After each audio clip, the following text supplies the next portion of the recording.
But did you know that many people are also afraid of success? They're afraid of making money. It sounds insane when you first hear it, because you're like, hell no, Adam. I want to make a lot of money. I would love to have $1 billion. But there's still this weird part of your heart that knows that if you made $150,000 extra dollars this month or this week, $150,000 more this week, you might, most people would feel like you did something slimy, that people were going to look at you bad because you've always looked at other people that were greedy bad, and you're associating the wrong things with that. We actually had a podcast episode about labels that hopefully my team can put into the show notes today about labels.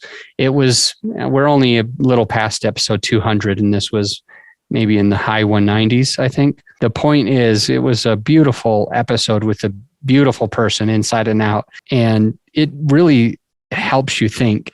I want you to check it out if you get a chance. Scroll down. Maybe my editor would have already put that in the show notes for you.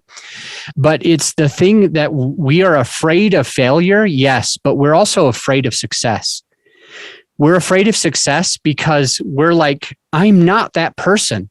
You're telling yourself a story of who you are is this less rich person than somebody who makes $150,000 a week.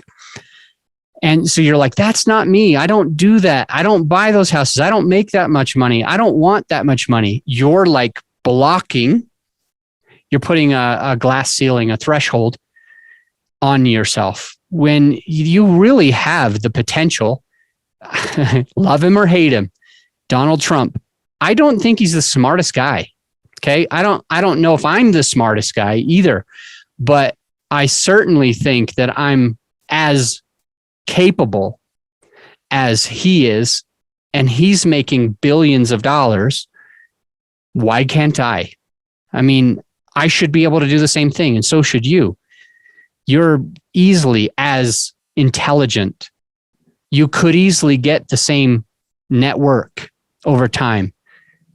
You have the ability to make billions or hundreds of thousands a month or a week. You're just holding yourself back because you're afraid of the work that it might take.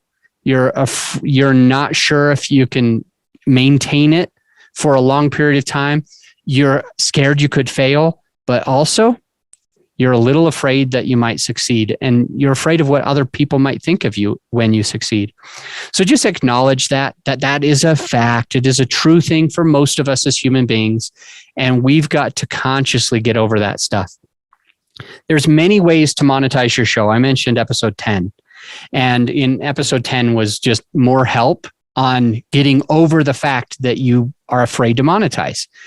But if you also listen to episode 5 and 30, you'll get more strategic ways that you can monetize your podcast, because there are more ways than you think to be able to monetize. And you'll learn that by listening to episodes 30 and episode 5, which we will put in the show notes. I appreciate you listening. If there's one thing that I could ask you to do, it would be to just share our podcast, this podcast, and the value that it provides with a friend of yours. Share this show with one of your friends.